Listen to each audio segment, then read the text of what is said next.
That game against Edmonton in particular the other night, what'd you like about the way you guys played in that one?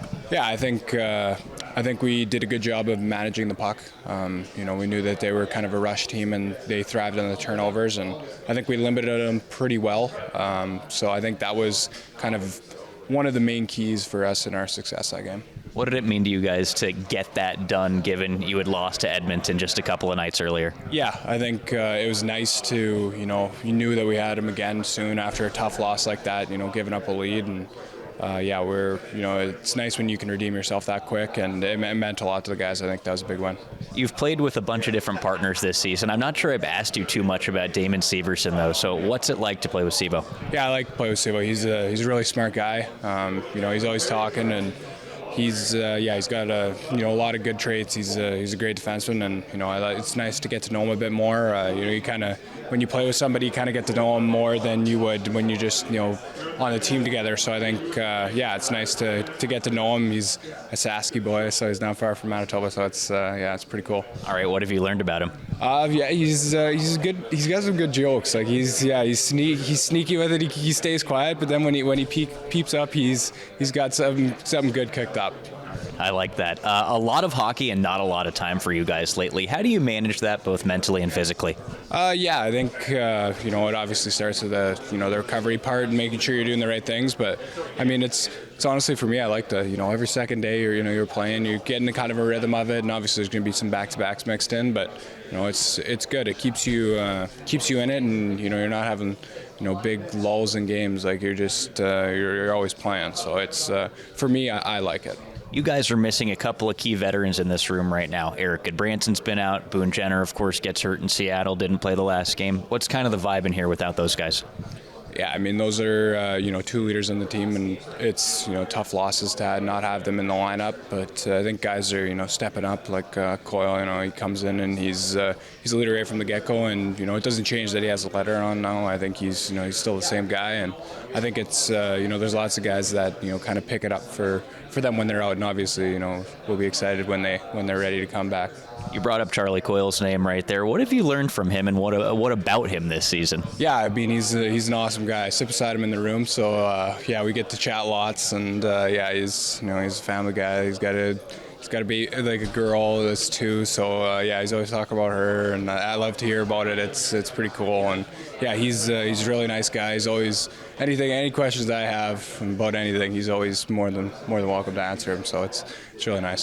3 points for him in the last game. What's he meant to this team on the ice? Yeah, I think he's responsible all over the ice. He's really good in the face-off dot, and he does stuff like that. Like he can take over a game as line. So I think to have a guy like that in your lineup who can do it all is it's awesome. All right, talk to me a little bit about playing the New York Rangers. It's a team that they've got the offense going right now. I think 13 combined goals in their last 2 games. How can you guys slow them down? Yeah, I think it starts with playing our game. You obviously have to make little adjustments for whoever's coming in that on a given night, but I think it starts with our game and keeping it simple. I know they got some forwards that can hurt you, so making sure we're managing the pucks at the blue lines, and if we start with that and we do all our other things, we'll be good. All right, Denton, thanks for this. Good luck tonight. All right, thank you. Luca Del Belbelou's played in your top 6. I was talking to Don the other day. He sees a difference in him. Top 6? Yeah, among your forwards. Mm-hmm. Do you see a different Del Belbelou's? He's obviously still a young guy, ostensibly getting better and better. Different from last year when he was here? No. He's real good, right? Speed, strength, those kind of measurables? We actually talked about that, I think people have talked about his foot speed. It's fine. It's good. Strength, young guy, it's like normal. A lot of guys need the development process, and he's been real good. In particular on the road where we don't get the matchups. You think back to the Edmonton game there. We started him in the defensive zone quite a bit. McDavid and Draisaitl came, and we were comfortable with, having that matchup. So, has he been very aware defensively? He might actually be a little bit too aware, right? So whenever guys get called up, they obviously don't want to make mistakes, right? So they side on being a little bit more careful, which is fine. Again, he's been good in all three zones. Saw that Voronkov, Wood, and Faber were all out there this morning. So are there any changes from Thursday? We'll see. We're going to dress Reese and Mayo for warm up, and then we'll see after that. So there's some concern. There's not, so I can't give you 100% one way or the other. And the goaltender tonight? Jet. That's not alternating, is it? Of course. That's 4 in a row. Is it? That's consecutive. Consecutive 4. You guys keep good stats, eh? Like you guys know all the numbers and like 4. Yeah. 4. Yeah. Yeah. It's definitely hard for me. I don't keep track of that stuff. I'll follow that one up, Dean. Is that based on merit? You said that you might vary from the rotation if one guy kind of grabbed it. Has he grabbed it? Well, I think we talked that there's different circumstances, right? That, I'm not going to go into all the details of why, but there is different circumstances that why he's played consecutive 4 now. But, yeah. Marchenko's on a 10-game point streak, which would indicate consistency. What have you seen in terms of consistency out of his game? His compete level, his work. He's, we challenged him last year to get the puck, right? Instead of just allowing somebody else to get it and then open up and look for offensive opportunities. We want him to get after it. We want him to stick his nose in there and compete and get the puck, because the more he does that, the more he has it. And the more he has it, the more opportunity we have as a team to score. So he's done that on a consistent basis. He doesn't cheat the game. His work ethic has been fantastic, and he's been rewarded for it. Is the goal that he sets up Fantilli for the other night, is that an example of that, where I think it was kind of a puck battle on the wall, Marchie gets position, gets the puck and creates, is that basically what you're looking for out of him? Yeah, I don't know what game it was, but the puck exchanged 4 or 5 times along the wall, and he got it back, and then somebody stole it. I can't remember who it was, but he just kept grinding in there and getting after it, and that's what we want.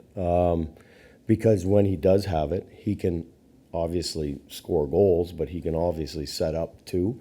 His ability, his vision, offensively, but you need to get that thing first, and his compete in that area has been real good. And you mentioned after the game Thursday that you had talked as a staff with Fantilli a couple times about just keeping playing the right way even when he wasn't scoring. Yeah. He said the other day he was proud of himself as far as he felt like he kept playing the game the way he wanted to play, kept playing the game the right way, even though he wasn't scoring. Yeah. Did you see some young guys want to be on the score sheet? They've been on the score sheet their entire life. But have you seen him maybe get better at handling those situations when the puck isn't going in? Yeah. And again, when we have our conversations with players, our one-on-ones or what have you, we don't say to them, "Well, you scored." Fantilli's case, you scored 30 goals. We need 31. Out of you this year. We don't ask that. We just ask them to play the right way, to compete, to play the way that the Columbus Blue Jackets play on a consistent basis, and then believe that will allow you to have personal success. And if you do, then obviously you're going to help the team win. And so that's what we try to stress. And it's hard, like you said, it's hard for young guys. All the stats we just talked about, they look at all those and the highlights and what have you, and it's just reminders to be good teammates and to do the right things on the ice to help your team win. And that's not asking them to just score goals. Along those same lines, the other night, you basically said all that same stuff about Kent Johnson. You wanted to see a little bit more of that from him. Did you see that in that game? Were you happy with what you saw? Yeah, we saw him sticking his nose in there and getting after it and getting pucks out on the wall and standing over pucks and not just going east-west. We've asked him to go north and to play the game with pace and drive, and yeah, he's doing that. So that's why he's in again. Dean, you're not a numbers guy. You're a poet. So could you describe? I'm a poet. Could you describe what you mean with some detail when you talk about playing the right way? Yeah, it's just like every single shift, just competing your butt off. That's all it is. It's just like, it's not rocket science, this game. It's every guy in that room and on the other team, can play. They've obviously proven that they can skate, they can shoot, they can pass, they can score.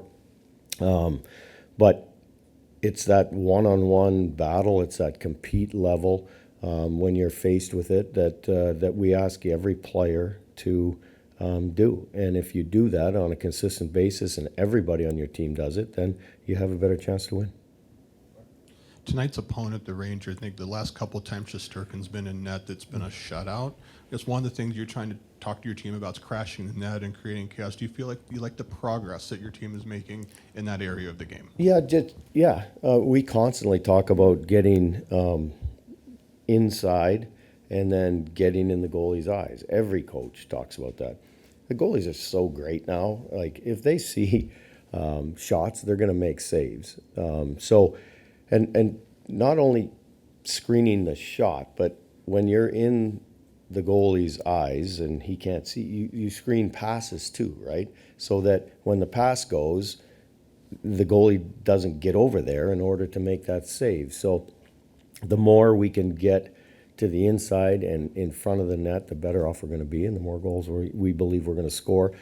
Maybe not necessarily on that first one, but then that second and third one, you're able to find that rebound. Thanks, guys.